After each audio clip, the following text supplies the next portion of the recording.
Welcome back to another episode of Your Big Career Move. I'm Yesim Nicholson, and those of you who've been perhaps watching a couple of my previous episodes, you'll know that this is really a platform to inspire you to make a career change if that's what you feel like doing.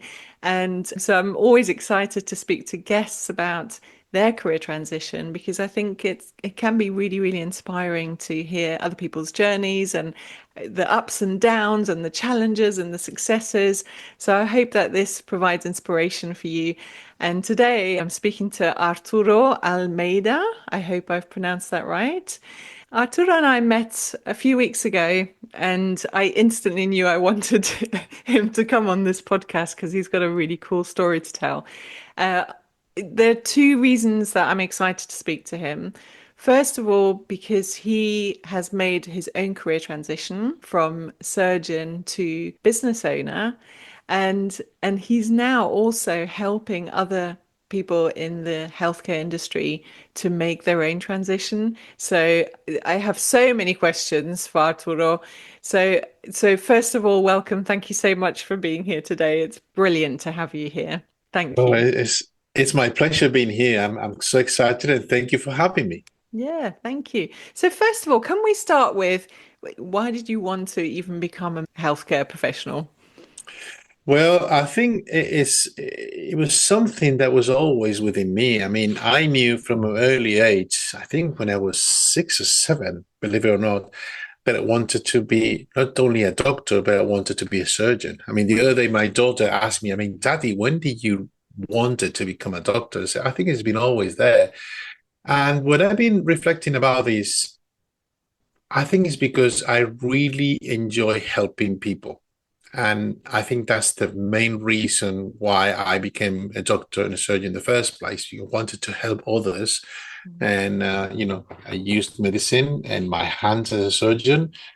That was the main reason. And then you realize that life is slightly different and that ideal world that you want to be in, and then you want to be helping people.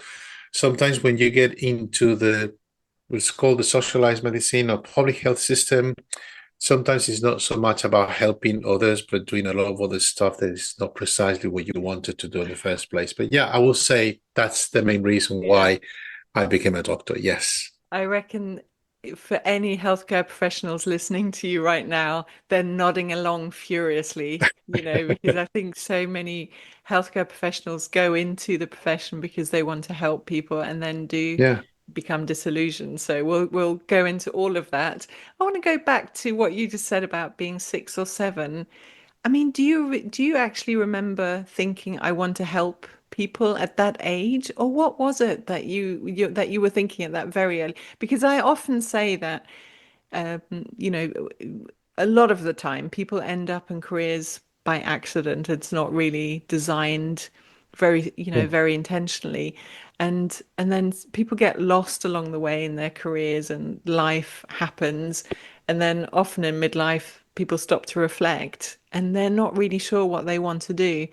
And sometimes the answer is in what were you thinking when you were 6 or 7? What was going through your mind? What was the thing that felt easy and intuitive and instinctive and fun to you? So I'm curious to know what your early memories are.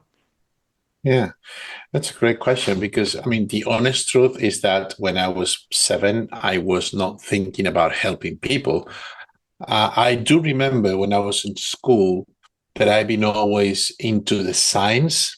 I Mhm. always felt attracted of how things worked in nature, and I was always fascinated about the human body. I mean, I remember my parents gave me, when I was 6 or 7. Remember those days that there was no internet, right?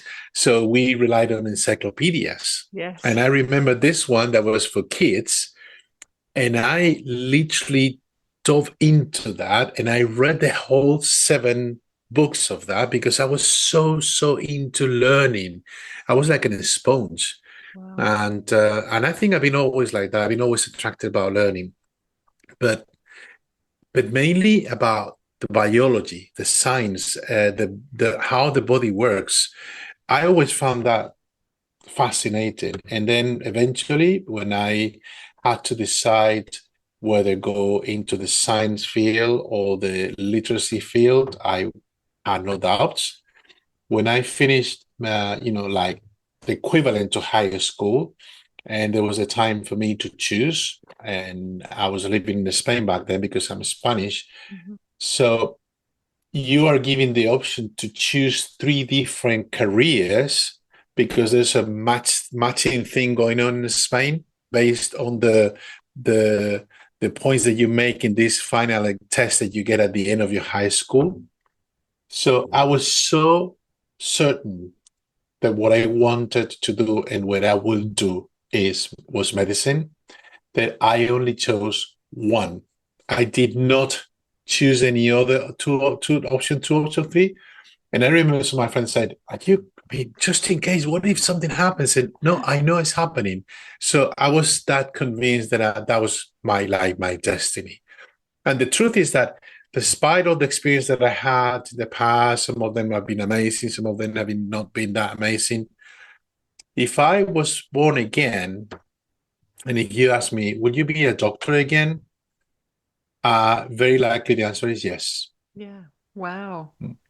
So what did lead to you? So do you want to explain what you specialize in very briefly? I'm a general surgeon. I mean, I specialize in general surgery, and within the field of general surgery, I've done a fellowship in what is called minimal invasive surgery, which is the equivalent to keyhole surgery, laparoscopic surgery. And for that, I went to the States and did my fellowship there.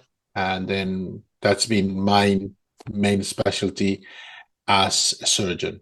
Yeah, wow. And you're in the UK now, just as a side Yeah, yeah, tangent. You're in the UK. How did you end yeah. up in the UK? That's a funny question. I still today have people. I live in the north of England, Yeah. and as I said, I'm from Spain. I'm coming from Spain, so still have people that ask me, "Okay, what are you doing here in the north of England where you could be in Spain? I mean, we go to your country to enjoy our holidays. What the hell are you doing up here?" And it's an interesting story, but basically, what happened is like we as a family were looking for a change. We lived in Madrid, which is a very big city, and we found that not what we wanted as a family. So we were looking for something else. And at the same time, I always consider the world as an open space. I mean, the world is too big to be just limited to your own country. Thankfully, and I'm so grateful for that, my wife has the same mindset. So we explore about going to other countries. I mean, we've been considered to move to Chile, where I had an opportunity to work there as a surgeon. But then, life gets in the way, and I was offered an opportunity to be the medical director of a chain of clinics in the UK. And I said, okay, let's give it a try. So to make a long story short, I tried. I was there. I saw there were opportunities here in the UK that I couldn't see in Spain. I talked to my family. I said, I think we have a great opportunity for us there. And there we will. We moved to the UK. And I remember my friend saying, "Are you crazy? I mean, are you going to move now to another country, to another culture?" And almost 10 years later, I can definitely tell you that that's probably the best move that we could ever have done. I mean, we Wow. have no regrets whatsoever, but just the opposite. Yeah. That's If we amazing. still go to Spain, Spain Yeah. is just 2 hour flight and Still it's not. there. Yeah. Yeah, exactly. So Wow. our families still live there. Our friends, we have friends here. Now we have friends in Spain. So more Best friends of to both enjoy. worlds. And do you have Exactly. children? Yeah, I How have old are one they? daughter.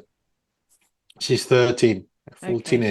full teenager mode now. Yeah, same as my daughter, 13. It's an interesting time. So she was It 3 when you is. moved. Yeah, I was 3 or 4. Yeah. So, and she had no idea of English. I mean, nothing, zero. Yeah, Okay. yeah, So, but kids are sponges basically. yeah. So, yeah, the first month was tough for everyone, particularly for her. My wife spoke English, but it was not about being living in an English speaking country. I remember my daughter being quite frustrated because she couldn't be understood and she couldn't express herself. and and it was really difficult. And Yeah. so we made a pact within the family to speak. I will be speaking to her in English, and my wife would be speaking to her in Spanish until she was speaking up the language, which happened quite quickly. I mean, to be honest, Yes. in a couple of months, I Really mean, she quickly. just, Yeah. yeah. And then, and then, then we adapted to the countries, a different culture. I found that Northern Europe is quite different from the Mediterranean countries in many aspects, cultural, and it's not just the language, it's the culture, the way we live or we see life. Sure. But, we settled down here. We initially thought about going down south, so we'll be closer to France, eventually to Spain to drive down. But we fell in love in Yorkshire. I mean, like Yorkshire, where I live, is just a stunning place. Yeah. And once you get used to the accent, as I always say, which is also another challenge, it's a beautiful place to live. I thought you were going to say once you get used to the grey weather. Well, I mean, the great weather happens. But interestingly, people think that in Spain, the weather is always amazing, which is not true. No. It's amazing if you go down south. But if you go to the north of Spain, like for instance, the Basque country where my wife is from, Yeah. you could be in July and the weather is quite similar to here in England. Yeah. So, like the weather, we miss the sometimes the vibes that we Mhm. have in Spain about the life and things like that, Mhm. and the color of the sky is also different. Yeah, But it is apart from that, I different. mean, you get Yeah. used to that. Yeah. Yeah, you do get used to that. My family and I, we took a 2 month sabbatical about 3 years ago and we traveled all around Spain. Oh, And wow. just after COVID, we were like, okay, we need to get out. So we took two Yeah. months off, took the girls out of school and traveled around. So probably you and I could compare notes all day long on Spain versus England. Oh, yeah. But Yeah. Yeah. Yeah. I Yeah. suppose we'd better talk about your career again. Boring, huh? Yeah. Exactly. So you come over to the UK, you take over this, did you call it a practice that you took over? No, it's Yeah. a chain. It was a chain of clinics that Right. they started in London and then eventually expanded throughout the entire country. Yeah. Yeah.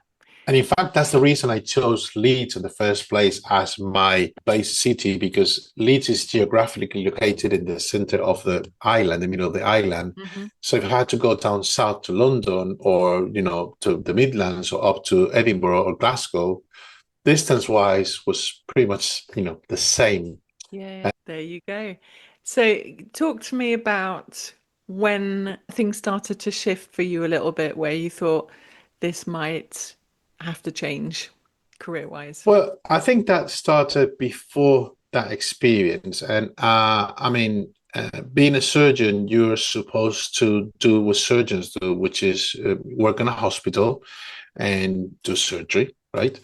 But as much as I loved working as a surgeon, I was not too happy with many of the politics and admin stuff happening in the hospital. And normally, the bigger the hospital, the more politics were there, and in many cases, it's no longer about the patient, but about their own power. The passes of power, the small places of power, and I never resonated with that. So I found myself that I was not an employable person, if that can be said. Like I really loved what I was doing, but not within that setting. Even the hospital gives you access to some resources that you will not have if you go into private practice.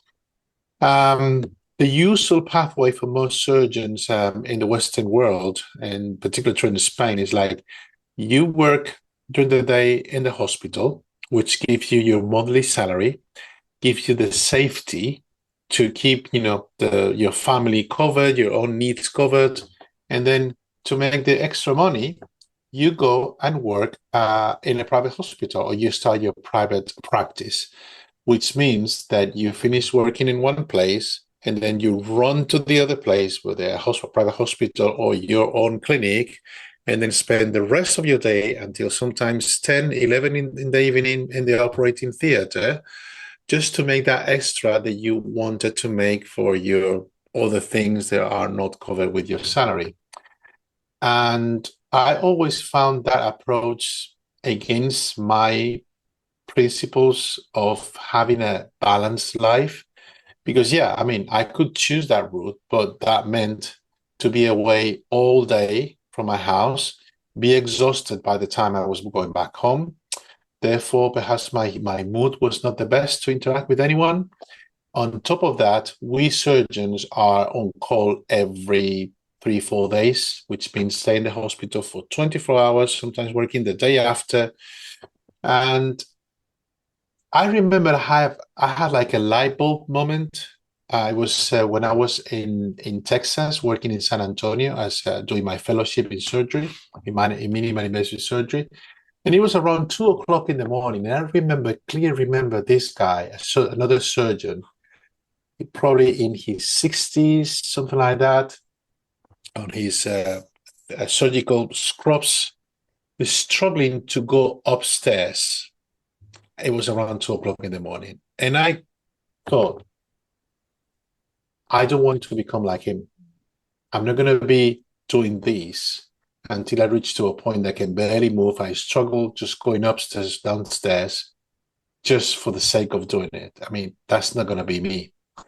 And I think that was the time that I started to think about starting my own private practice, which I did. And basically, instead of choosing the normal way, which is work in a hospital in the morning and then in the afternoon, evening, work in your private practice, I chose the difficult pathway, which is I went full on into private practice. And most of my peers and friends kept telling me, oh my God, you're doing wrong. You should go to a hospital, have a normal job, get your salary, and then if you want, you do whatever you want to do. But perhaps because I've been a rebel in nature, I mean, even in my own personal life, I was the first of three, and I've been always the one opening the doors for my brother, my What happens? sister. Yeah. And I don't know why exactly, but I chose the other route, which it was not easy by any means. At times it was frustrating because I thought, I mean, am I doing the right thing? When I returned to Spain after finishing my fellowship, it was really tough because I had the idea to apply all the knowledge that I learned in the US in my own country. I had the opportunity to stay in the US when I did my fellowship, but I said no because I wanted to do it in my country. And I found just the opposite thing. So I started my private practice slowly. At first, there was no one coming, but slightly I started to learn. And then at some point, and it happened by chance, I pivot from just being only a surgeon, a general surgeon, to do more things that could be on the aesthetic medicine realm. I started with varicose veins treatments, and then my clients started to ask me, are you doing dermal fillers, Botox? And at first I said, no, no, no, no, I'm a surgeon. No, no, I don't do those things. I'm a surgeon. I just do my pain treatments. For those, you go to a beauty therapist. But then I realized, and that was another light bulb moment. I said, well, hang on a minute. I think I'm losing clients here because now it's a private practice.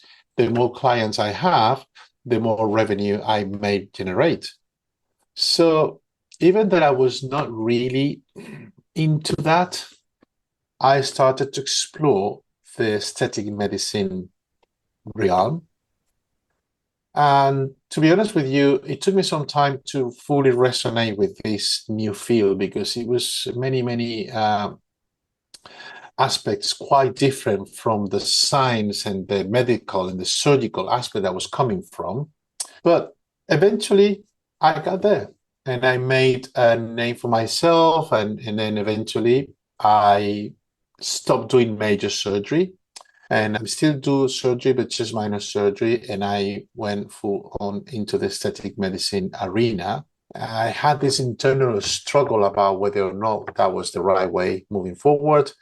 And What were then, those struggles? What were the well, voices that were saying, Arturo, what are you doing? Why would you do this? Stick because in your I lane. mean, because I'm I was a surgeon. I'm still a surgeon. I mean, I consider myself a surgeon. So what I was doing amongst all these people that were into the beauty thing, and then it looked more like a fashion type of thing instead of a medical conference at times. I did not resonate with that world, but at the same time, gave me opportunities that I did not find within the surgical world, gave me access to things and possibilities that I did not have in the surgical world. Because in the surgical arena, I was another surgeon. I was doing a nice job. I was helping people. I operated literally thousands of people. I traveled all over Spain doing surgeries, and I enjoyed doing that. But I wanted to do something else. I wanted to teach because teaching has been my passion since I was before medical school. And even in medical school, I was the one helping others. And again, goes to back to help other people. I help my peers and my mates to understand concepts about anatomy, biochemistry, things like that, because I really love teaching.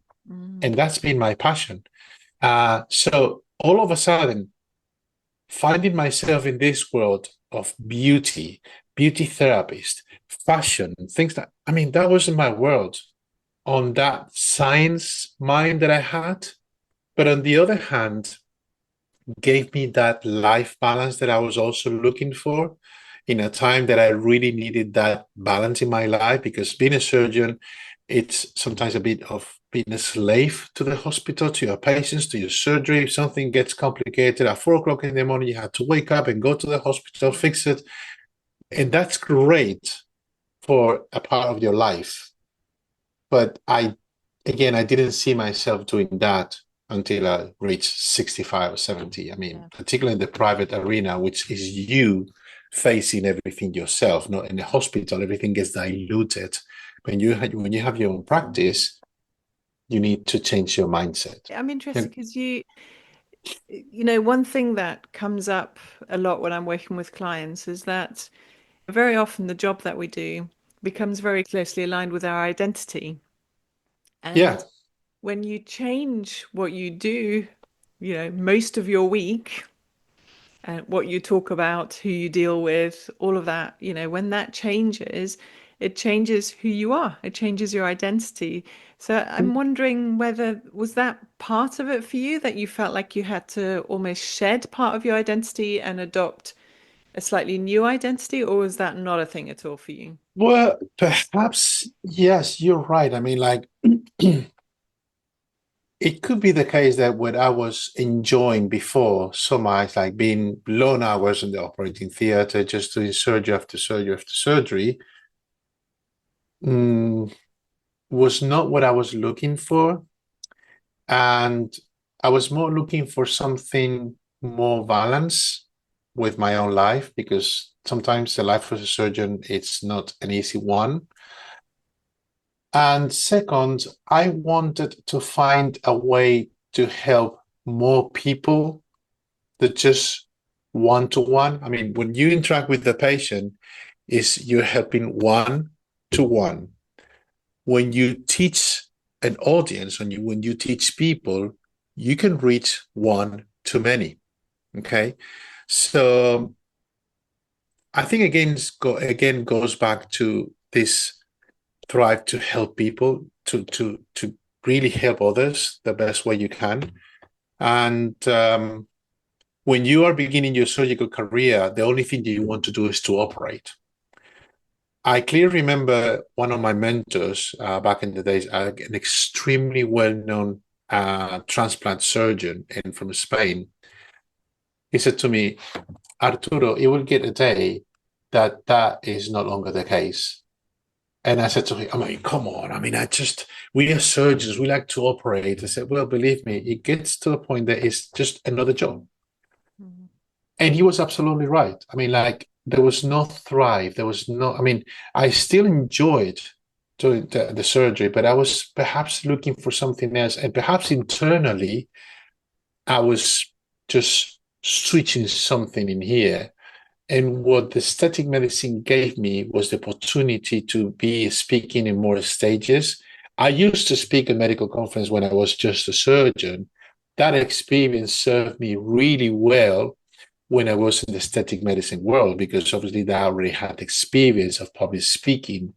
So, and then helped me to position myself in that space pretty quickly, despite the fact that sometimes I did not really resonate with the things I was observing in the medical and aesthetic medical space. So I think it took me a while to find my space, my niche, that sweet spot that I felt, okay, this is it.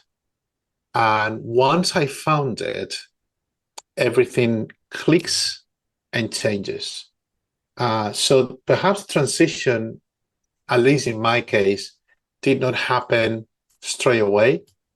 It's something that took some time, but it was obviously something happening here. And this is just related to the medical arena. If we go back to the entrepreneurial arena, what happened is like one mistake that we all make as doctors and surgeons in particular, normally we have a big ego because we are surgeons, right? Well, and you should. You're saving people's lives. Yeah, but I mean, it's true, but I think that doesn't give us the right to perceive our colleagues in a hospital to be below us. Yeah. I mean, we chose to be a surgeon. We can fix things that other people can't. We learn how to work under pressure, under lots of pressure at times.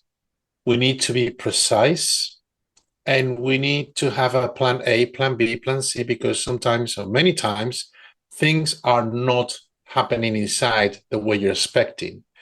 So yeah, you learn to think differently, but a cardiologist have their own skills and they deal with the heart as well, and they treat people with myocardial infarctions and other things. So I think that each of us as specialists have a specialist skill that makes us unique.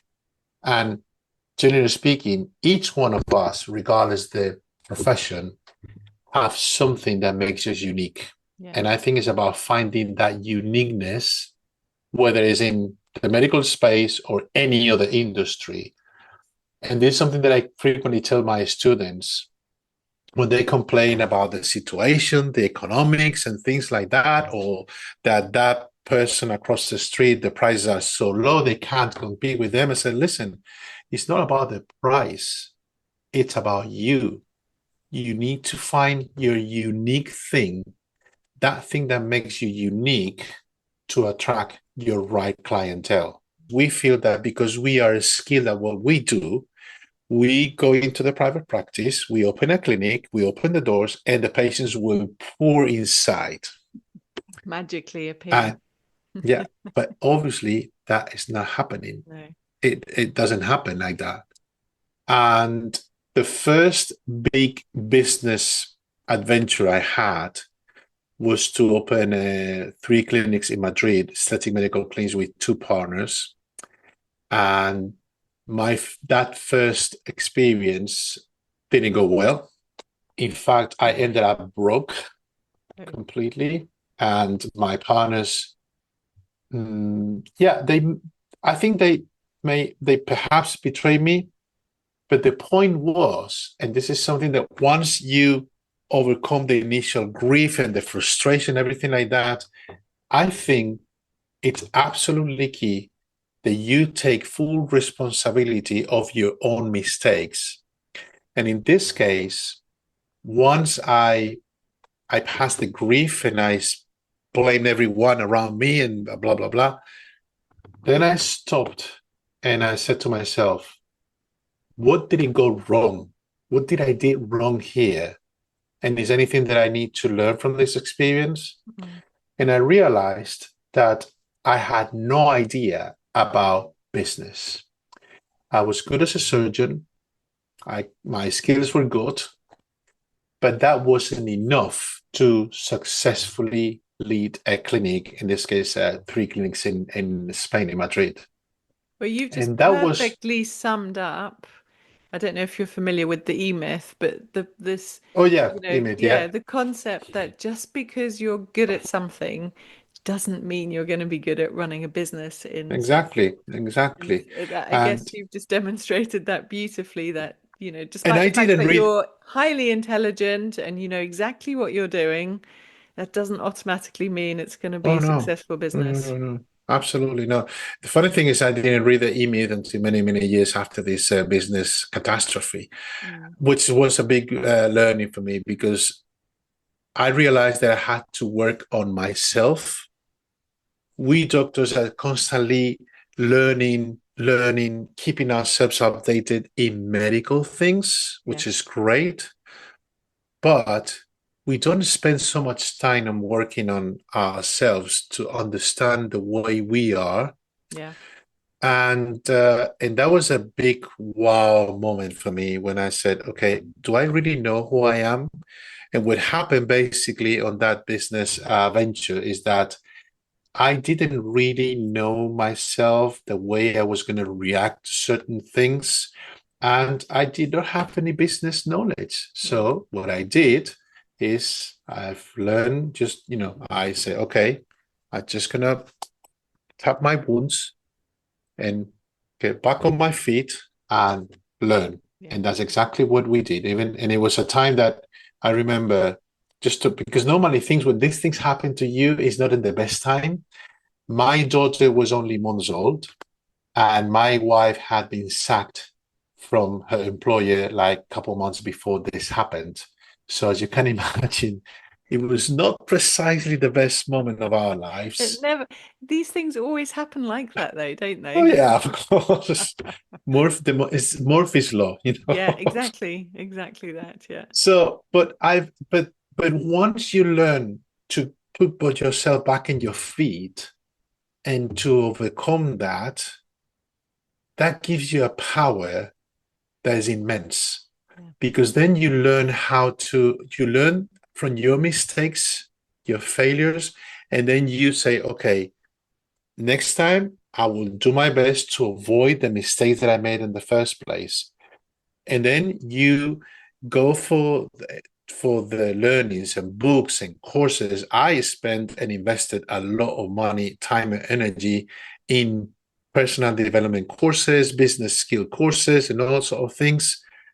And And the you're other, still doing that. And that's how we oh met yeah, because we met on a kind exactly. of mastermind type Because thing, which is I aimed at agree. businesses like ours that want to keep improving, keep providing the best possible value Yeah, that we can to our clients. So exactly. that, Yeah. it's you're teaching, but in order to be the best teacher, you also have to be a really good learner, don't Oh you? yes, absolutely, absolutely. And I think the learning never stops. I mean, like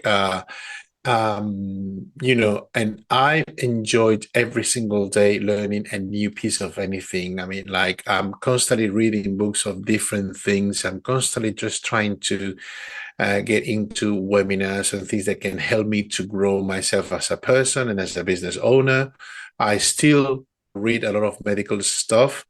I'm the medical consultant for a big company in this industry, so that makes me to be up to date in certain things because I'm the one to give them the medical advice. So, but it's just this. I mean, I really enjoy when I learn, and you're right. I mean, women in this mastermind thing, and it's just like you keep going, and it never ends. And I think one of the things that we should never say, and I've heard this too often, is, "Oh, I know." Yeah. When you say "I know," and say, well, if you know, why you're not doing that? Yeah. Because, and this is something that I learned, particularly at the beginning of this new stage of my career, is that you may invest all the money, energy, and time on these, doing all these courses, whatever. But if you do not implement and test the learnings, it will be a waste of your time. Yeah. Completely. You Yeah. can learn, but when the real transformation happens is when you actually do. Yeah. And this is something that I teach, when I teach doctors about treatments, I always say, listen, a technique is something that anyone can learn. It's no big deal. I mean, you want to learn a surgical technique, it's just about practice. Yeah.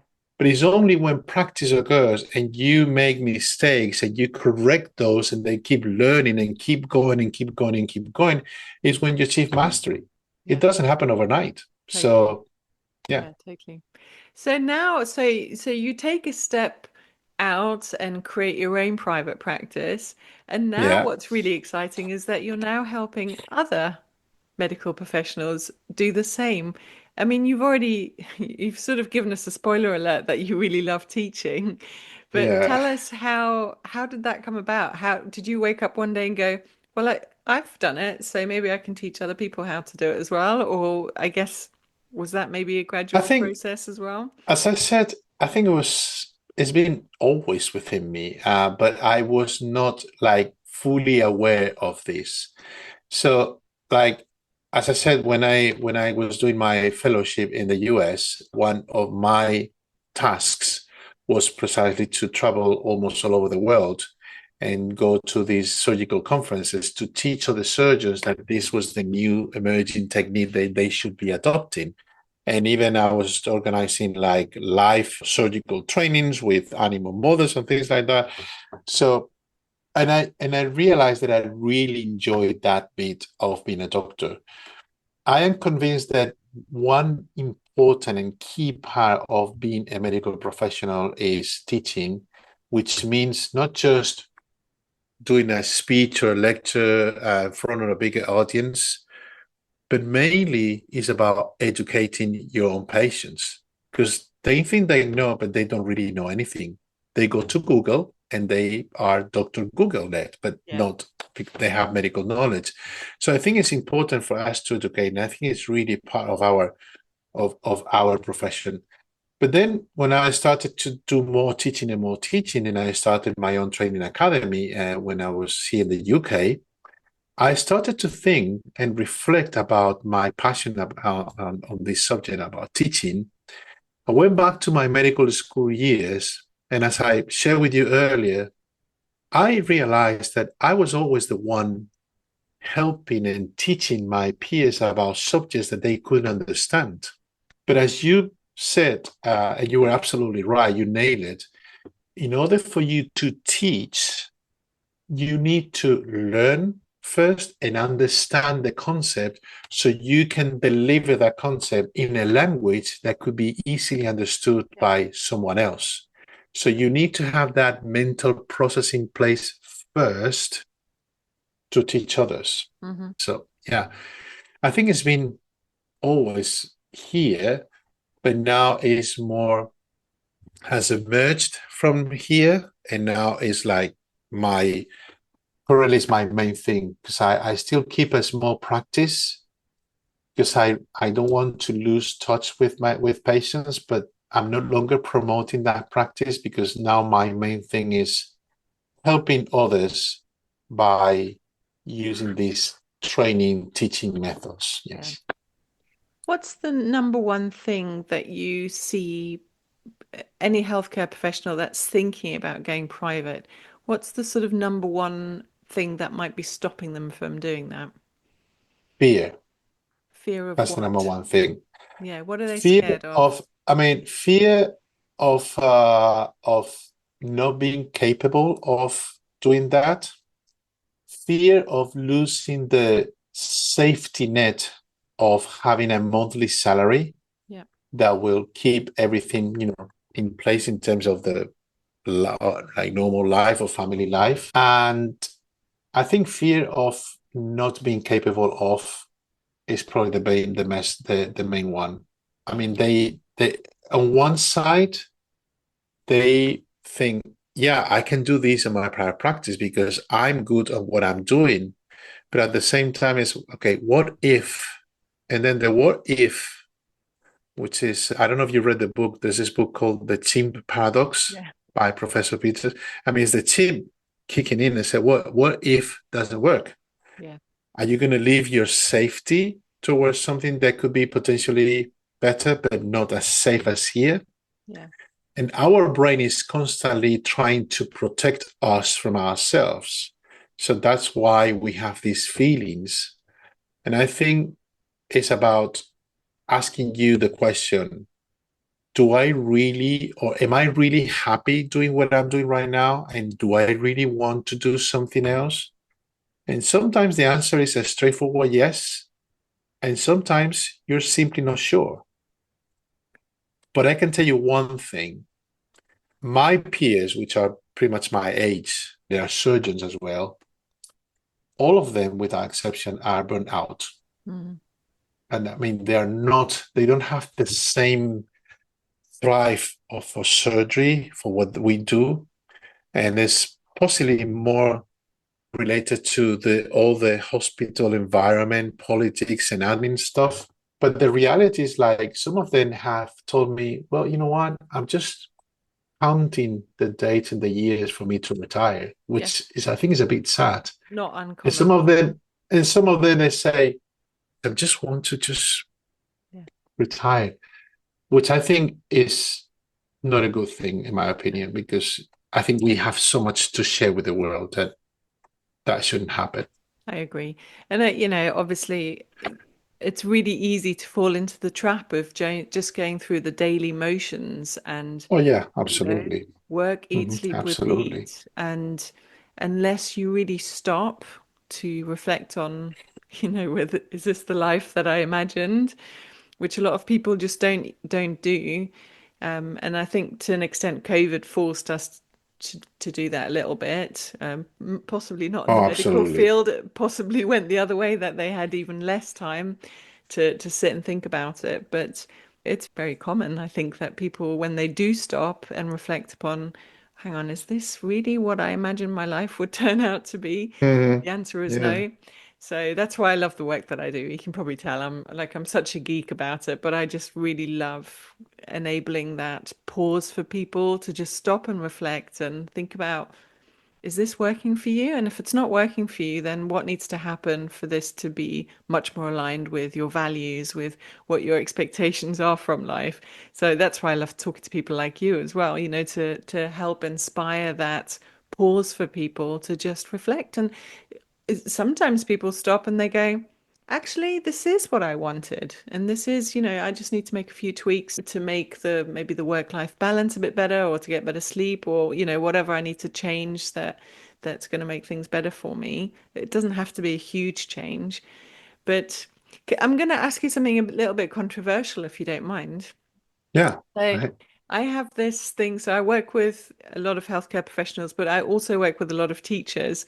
And with both of those professions, I feel really conflicted because obviously I want everybody to love the work that they do and to give, the best that they possibly can to their clients, to the kids, to whoever, patients.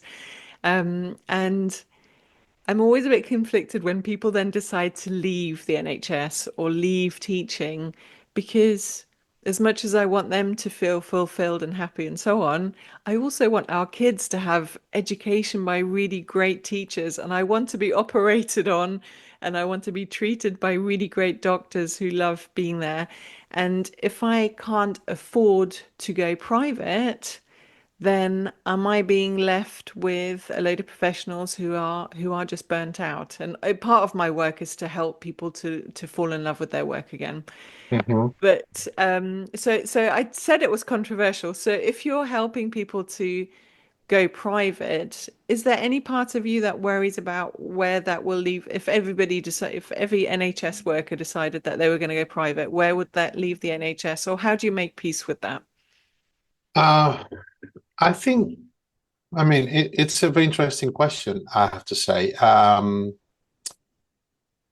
think if you pursue your dreams and say that you really and you are convinced that you want to go private to the private sector, and don't get me wrong, sometimes I have some of colleagues that have this private sector sort of idealized, Hmm. and the reality is quite different. A lot of people jump into this is realm because they think they will make more money, and sometimes either it's not true or is at the expense of working so many hours or other expenses that you may not want to take. Um, but I think there's always an opportunity to give back. For instance, I still do minor surgery work for GP NHS GP practices, And to me, the main reason I still do that is not because that generates to me a lot of revenue, um, but because I feel that this is a service the NHS is stopping in almost most areas of this country, which is a shame. Yeah, it's a shame. Because as you said, not everyone can afford a private surgeon, but the problem is still there. And so to me, this is a service that I make for the community. And I can tell you that the service is extremely popular. I've been doing this for 6 years and I have no intention whatsoever to leave because it's not about the revenue of the money. For me, it's about the community. I give the community what they need in a time that the NHS is cutting short a lot of things. Just to give you an example, I have my own ultrasound. It's a portable ultrasound, okay? And there's a backlog for ultrasound in the NHS. When you have a lump, a big lump under the skin, you need to be scanned so we know exactly what's going on under the skin. And then you are booked for surgery. The backlog for each one of these procedures is massive at the moment. So I decided to do the scans myself. And the NHS, I mean, the practice that I'm working with cannot invoice the NHS for that. And they said, well, listen, we cannot pay you for that ultrasound scan. And they said, I don't mind. I don't do this for the money. I do it because I'm convinced this is a way to help people to avoid these long waiting lists. So in one shot, I scan the lesion, and if it's feasible to be done in the GP practice, I'll go ahead and do it. Wow. So I think that if you are still practicing as a medical professional, okay, but you decide to go into the private world and you have your own clinic, and because you feel more fulfilled within your profession, your career, that's absolutely fine. But I think that gives you also the opportunity to give back. And sometimes you can do that for free and you don't have to tell anyone else. It's Yeah. just for you. Yeah. Okay. But it's about, okay, I can still serve these people that cannot afford what I do.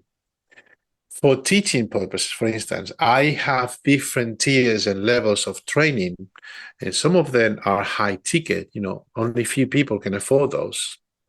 But I also put a lot of content for free, my YouTube channel, and posts and things like that. And I offer a lot of people like a free call with me if they want to pick my brain for a certain thing. Then they may or may not decide to work with me, or may choose to go for just, to watch any of my videos or something. That's absolutely fine. Yeah. But that's another way to help people that perhaps cannot afford or some other of your services. I think it's about finding different ways to give back. And the only way that you can give back is when you're full. If you're empty and you're struggling, you can't give back. Yes. So So true. that's how I see it. Yeah. I really love that. I love that's a very practical solution to the problem that I've created in my head. Not the problem, but the challenge that I've created Yeah. in my head about, I I, I sort of have this utopian view that, we should have teachers and doctors that everybody can access for free or very low cost and get really, really great a really great service. Yeah. So that's my little utopia that I dream about. I mean, I think that we live in a country that still have this socialized medical system like the NHS, same as in Spain. But other countries, people simply can't afford to go to the Yeah. doctors. Yeah, yeah, I yeah, mean, completely. people in South America. I mean, we have a lot of immigration from South America and Spain, Yeah. and I mean, they're coming from countries that are poorer than us. Hmm. But for them, going to a doctor's or having a surgery is a luxury. I Yeah. mean, a full luxury. Yeah. Whereas, and then what they do is they travel to Spain with their families, and because they perceive that everything is for free, which is not true, same as here, the healthcare system is not free. You don't pay that directly from you out of your pocket, Oh, but it costs a lot of money, yeah. same as in Spain. Yeah. But they perceive that the system is free. They get this free access to doctors. and they get all their medical care. Then, as everything in life, you need to have a balance, because if this service is perceived as a free service, then what happens, and this is a situation that I've seen quite often in Spain, is that people abuse the system and they take advantage of this free system. And the reality is like the resources are limited. Yeah. And obviously those professionals, good or bad, they have their own lives. They need to be Yeah. paid one way or another because, they have to pay the mortgages, the school, as everyone else. So finding the balance, I think, is a bit challenging. It is a Yes. challenge. And and perhaps AI, it will help to find that balance. I was watching a Panorama documentary earlier this week, and they were talking about how much time can be saved with the use of AI. Again, that's probably a whole new a whole Oh, episode yeah. as well. But it's fascinating, isn't it, how things are developing and how we can work more effectively. And obviously NHS England's being abolished now, and so there are changes. And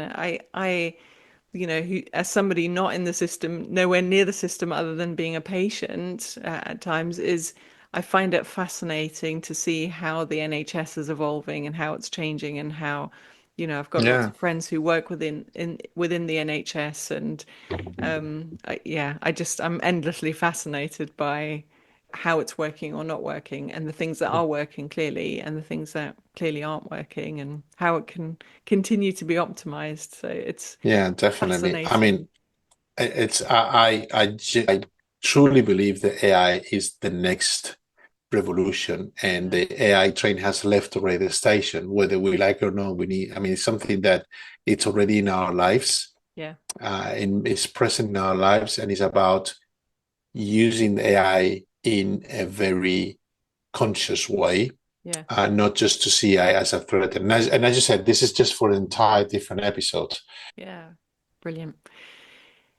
One question I ask all my guests is Okay. what their definition of success is, and how that might have changed over the last 10 or 20 years for you. Well, when we see the word success, or you are asked about success, it seems like it has to be related with material possessions, like that amazing car, house, things like that, and luxury. And that is definitely not for me. But also, it's honest to say that the the concept of success has been evolving within me. There's a book called From Strength to Strength by Arthur Arthur, Brooks. yeah, yeah, Exactly.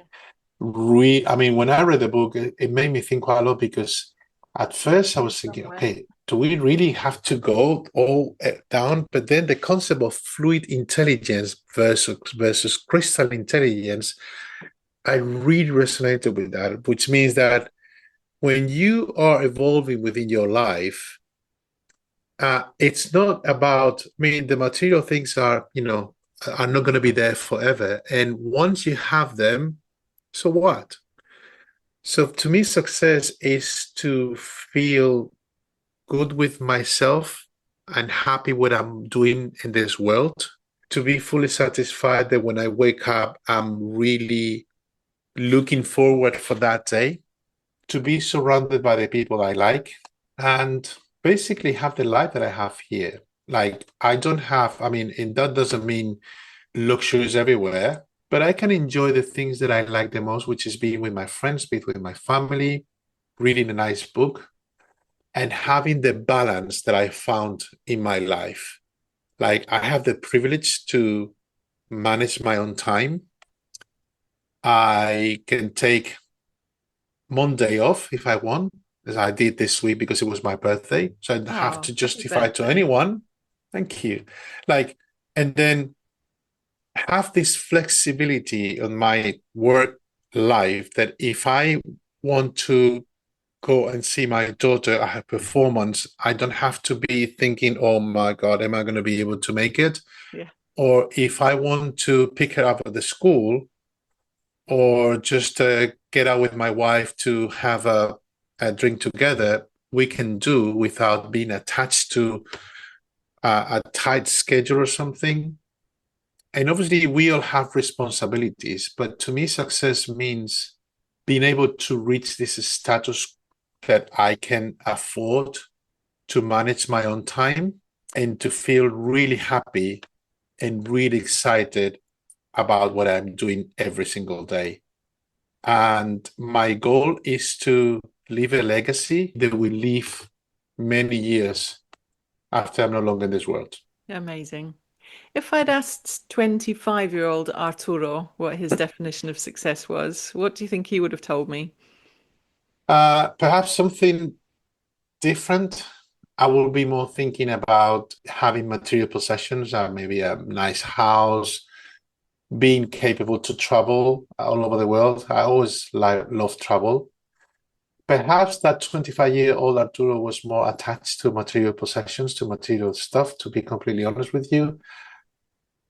But also because I had the privilege to travel from a very young age, because I was born in a family that provide me a lot of things that, that many other people didn't have.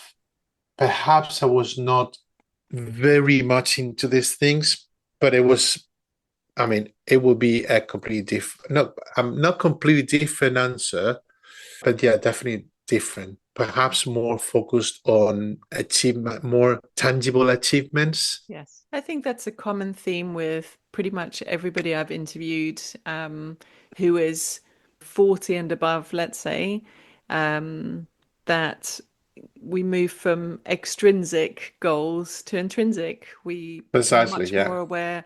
This is how I want to feel, not this is the handbag I want to own. There's nothing exactly. wrong with wanting to own a No, certain handbag, but I definitely see that shift in older life that people stop and go, well, how do I want to feel about my day every morning? Do I want to wake up and feel excited about what's ahead? And uh, uh, not just what I'm going to be doing, but you mentioned also the people that I'm going to be doing it with, the environment that I'm going to be doing it in.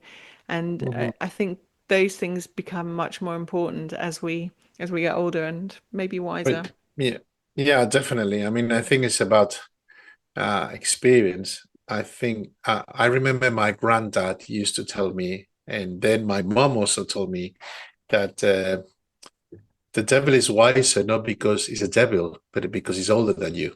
It's just about. I don't know if there's an equivalent in English because that's the literal translation from the Spanish saying this they were saying to me. But it's true. I mean, it's about you see things from a different perspective when you get older. But I think we should never lose the freshness on when you're in the younger years and have a balance of those. Like some people say, I wish I had 25 again. I don't know. I mean, I enjoyed my 25 a lot. I mean, retrospectively, I had a great time in every single time of my life. I enjoyed the life to the fullest. And I know that. So, will I want to go when I was 25? Don't think so. I mean, I would like to avoid some of the mistakes that I've made throughout the years, and perhaps I might do things slightly different if had the opportunity to go back. But overall, with the pros and cons of my life, I'm in a state that I feel satisfied with what I've lived. Yeah, What a nice position to be in. And yeah, so it, true. what something that we should all aspire to. Just be happy with what we've got and what we've achieved. I love that. Hmm. I'm going to leave it on that really wonderful note. Thank you so much for this inspiring insight into how you made your career transition and how you're now helping other people to do the same. And I Yeah. think because you have experience of creating your own business and it not succeeding in the first instance and then working out how to make it successful, I think that's so powerful and so, it's going to be so useful for people as they transition into what you're helping them with. So thank you so much for sharing your wisdom, and I'll include all the details of the work that you're doing in the show notes. So if anybody would like to get in touch with you, then they can do so. Is there anything else that you want to say before I Well, I pass mean, I on? enjoyed very much this conversation. I mean, this has been to me a conversation more than an interview. It's like having a chat with a friend, as Yeah. you are. And as I said, I offer everyone that is interested to just to jump in a call, a Zoom call with me, and then just to have a chat. And maybe perhaps we can work together, or perhaps we just be friends. But this is something that I offer because I genuinely believe in the human connection, Yeah. which is something that we've learned from the COVID-19 experience. Yeah. We they took our human connection, and it was really tough. And Yeah. then we experienced something that we thought that it would never happen. Yeah. But apart from that, I really enjoyed this time together. It just flew, and it was great. It did And thank you fly. so much because you're an amazing interviewer. You make me Oh, talk quite a lot, and then just get me to the points that you wanted to make. So thank you so much. Really appreciate that. it's absolutely my pleasure. Thank you for agreeing to be here. Just before you go, I just wanted to say, first of all, thank you for listening. And secondly, this podcast has grown purely through word of mouth. So if you know somebody that might enjoy this episode, I'd be super grateful if you could share it with them. And if you haven't subscribed yet, then please do, because that will mean that you won't miss any future episodes. And finally, if you're curious about making your own career change, then you might like to join my online group coaching program, which I run on a regular basis. It's named after my book, Ready to Quit Your Job. And I also offer some one-to-one coaching as well. You can find out more about both on my website, which is yescareercoaching.com. Thanks a lot.